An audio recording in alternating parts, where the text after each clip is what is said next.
It is within this finely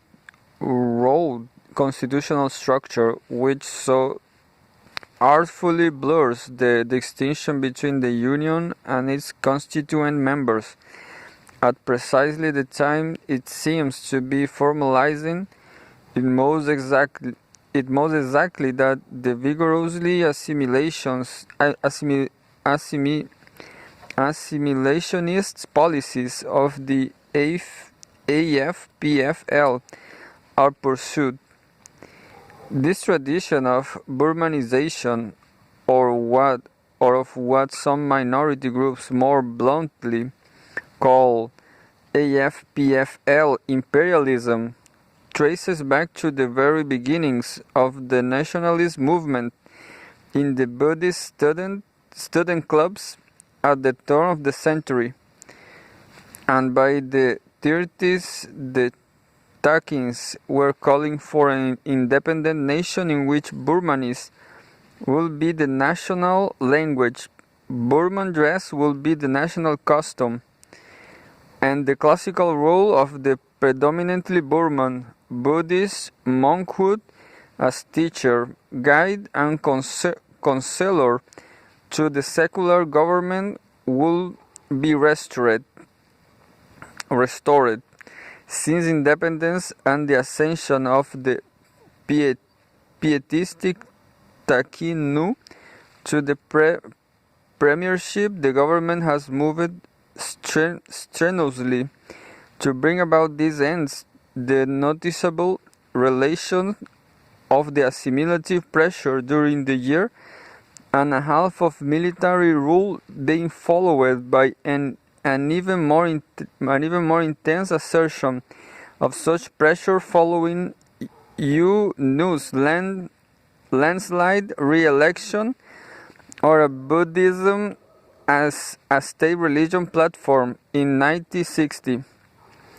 In Burma proper, his clan AFPFL captured, altering about 80% of the lower house seats in the states, and the disaffected Arakan area about a third. As a result, most of the political adjustments of primordial interest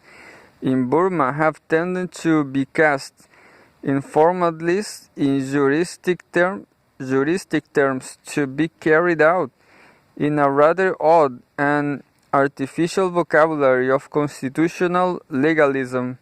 The current conviction that the official boundaries of their state were too circumscribed to compensate for the loss of the special privileges they enjoyed under the colonial regime helped send them into revolt. Their submission following military defeat by Union forces was in turn sealed and symbolized by their acceptance of those boundaries, plus a number of additional legal penalties imposed and as object lessons, an explicit denial of the right of secession, the reduction of their representation in both houses of parliament, and the revocation of an earlier decision to unite the Kaya state with the Karen. Similarly, the primordial discontent of the Arakanese and the Mons, which has also periodically flared into open violence, has been expressed in demands for Arakanese and Mon states, which U Nu has at length been forced to support despite his oft reiterated opposition to the formation of any more states. In Shan state, the traditional chiefs have brandished their constitutional right to secession and a states' rights doctrine that they claims is written into the constitution as bargaining weapons in their haggle with the union over the amount and kind of compensation to be paid to be paid them for the surrender of various of their traditional powers, and so on. This irregular and unorthodox constitutional framework, which is so nicely exact in language and so usefully vague in meaning that not even Burmese lawyers seem able to tell whether the Union is in fact a federal or a unitary state, allows the single-party Burman-centered AFPFL regime to pursue its strongly assimilationist policies in almost all aspects of actual government, while maintaining at least minimal loyalty from the non-Burman Burmese, something it did not have a decade ago. Though it is ethnic enthusiasm, if its ethnic enthusiasm is not contained, it may not have in a decade hence either. In March of 1962, General Ne Win took over the Burmese government via a military coup d'etat from U Nu, who has imprisoned. Ne Win instituted a policy of extreme isolationism for Burma, which among the things has made it difficult to find out much in detail concerning what is going on in the country. What does seem clear is that armed opposition by ethnic minority groups has continued at about the previous level and has indeed become almost institutionalized as a regular aspect of the national scene. In January 1971, UNU, who had by then been released from prison, set up headquarters for a National Liberation Front in western Thailand, adjoining the rebellious Burmese Shan states. Little seems yet to have come of that, but the Karen, Shah, and Kachin revolts seems to be continuing apace. The Karens were awarded a state in South Burma in 1969 by the Wing, but regarding the grant of autonomy as too limited, launched an offensive in early 1971 aimed at toppling Ne Win. In February of 1971, a United Nations National Liberation Front was formed, including the rebel elements of the Karens, Mons, Shins, and Shans. The Kashins, who have their own independence army, agreed to cooperate but not to join. Thus, although it is very difficult to tell, given the near closure of Burma to outside observation, how much of all of this comes to on the ground, it seems apparent that not only has the characteristic pattern of Burmese primordial dissidence not changed under the new wing, but it has hardened into an enduring feature of the political landscape. India has vast and various labyrinth of religious, linguistic, regional, racial, tribal, and caste allegiances. Is developing a many-sided political form to match for baffling irregularity her Dalian social and culture structure.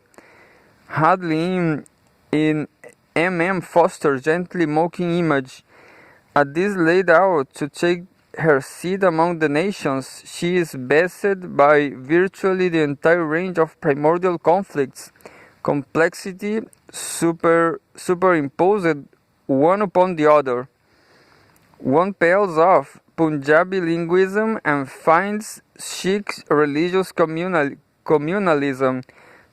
scratches Tamil regionalism and finds anti-Brahman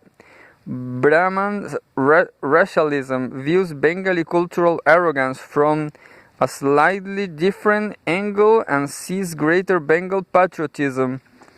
No general and uniform political solution to the problem of primordial discontent seems possible in such a situation.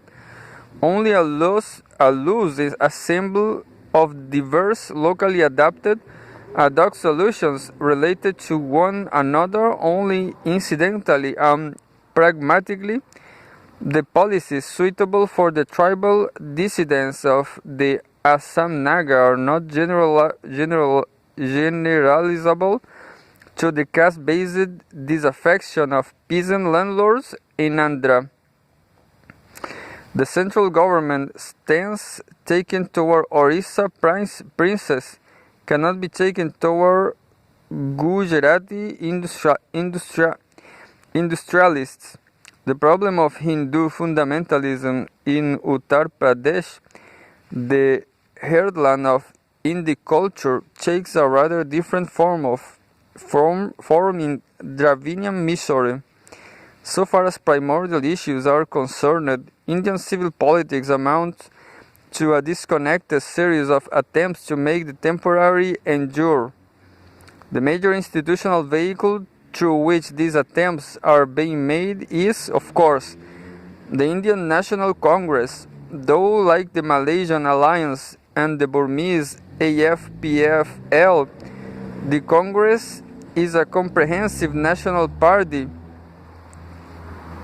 that has largely preempted the governmental apparatus of the new states and become its most important centralizing force. It has done so neither as a confederation or frankly primordial sub-parties, nor as an agency of minority group assimilationism. The first of these courses is precluded by the multifarious nature of the primordial pattern, the sheer numbers of different groups involved, and the second by the absence of any one clearly central group within his pattern. As a result, the Congress, its slightly North Indian complexion aside, has tended to become an ethnically neutral, resolutely modernist, somewhat cosmopolitan force on the national level at the same time that it has built up a multiplicity of separate and to a large extent independent parochial party machines to secure its powers on the local level. The image the Congress presents is thus a double one. In one focus, lecturing Hindi zealot and Tamil xenophobe alike, stands Nehru, a reflective, cultivated, modern intellectual, full of wishfulness, skepticism, dogmatism, and self-doubt in the presence of his own country. In the other, deliberately manipulating, among other things, the local realities of language, caste, culture, and religion to keep the party dominant, stand a whole set of less pensive regional bosses. Kamaraj Nadar in Madras, Chavan in Bombay, Atulya Ghosh in Maharashtra, Patnaik in Orissa,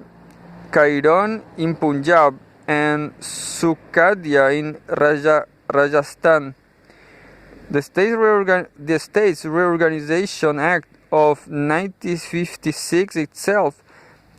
as has been mentioned, the culmination of a process begun within the Congress several decades before independence,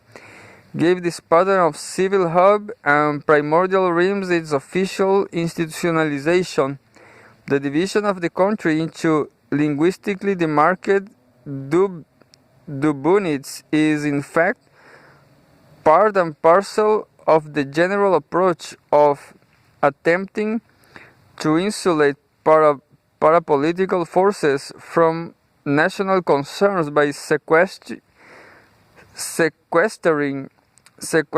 them in local contexts. Unlike those of Burma, the states of India have real and explicitly, perhaps too explicitly, spelled out constitutional powers, in every field, from education and agriculture to taxation and public wealth and public health, so that the political process centering around the state assemblies and the formation of state governments is far from being an inconsequential matter. It is on the state level that perhaps the bulk of the bitter hand-to-hand clashes that form the everyday substance of Indian domestic politics are coming to take place, and where the adjustments of parochial interests are coming to be affected insofar as they are affected at all. Thus, in the 1957 elections, even more than in those of 1952, the Congress found itself engaged in a multi-front war, fighting different election battles in the various states against different sorts of opponents, capitalizing on different sorts of discontents against the communists in Kerala, Bengal, and Andhra, against communal religious parties in Punjab, Uttar and Madhya Pradesh, and Rajasthan, against tribal unions in Assam and Bihar, against ethno-linguistic fronts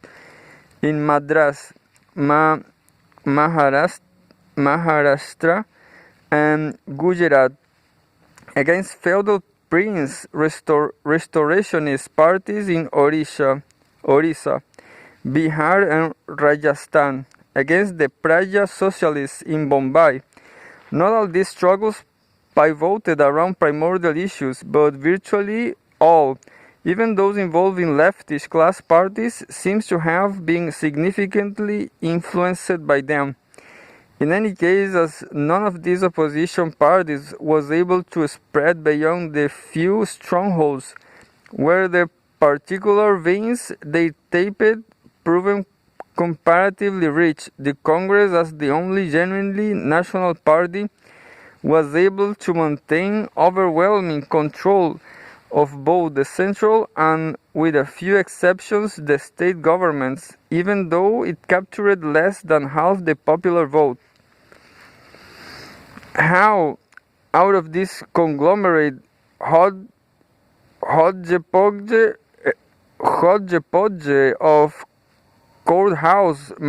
machinations, arises the rather cerebral, dispassionate, moralistic Central Congress government to serve as a kind of extraordinary committee for the conduct of foreign policy, as a comprehensive social and economic planning commission, and as a symbolic expression of all Indian national identity, is something of an Eastern mystery. Most observers put it down, rather without analysis, to Nehru's charismatic force as a nationalist hero, his position as apostolic heir to Gandhi, an avatar of independence, bridges the gulf between his own cosmopolitan intellectualism and the provincial horizons of the mass of his people. And it is perhaps for this reason, as well as for his matchless ability to keep local bosses loyal, in line, and reasonably unambitious, that the problem of succession after Nehru, who has in India even more of a fundamentally disquieting quality than in most of the other new states, where succession is also nearly always a prominent anxiety. The fact that India has been held together up to now, Ambedkar says flatly, is due to the force of the Congress party discipline. But how long is the Congress to last? The Congress is Pandit Nehru, and Pandit Nehru is Congress. But is Pandit Nehru immortal? Anyone who applies his mind to these questions will realize that the Congress will not last until the sun and the moon,